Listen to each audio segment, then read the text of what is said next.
This model illustrates the primary load-bearing frame of a cold-form thin walled light gauge steel residential building. The red components are the main load-bearing columns and roof trusses, fabricated from 235 B-grade steel, which resists both vertical gravity loads and horizontal wind loads. The silver cold-form section steel acts as secondary joists and wall studs, connected to the primary structure via self-tapping screws to create uniformly stressed floor and wall assembly. The precast ground beam at the base is rigidly connected to the pile foundation to efficiently transfer and distribute upper-level loads, while the green perimeter columns provide a precise mounting interface for exterior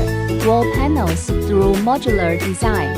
This system enables factory prefabrication and on-site rapid assembly, offering technical benefits such as high seismic performance, shortened construction schedules, and full material recyclability.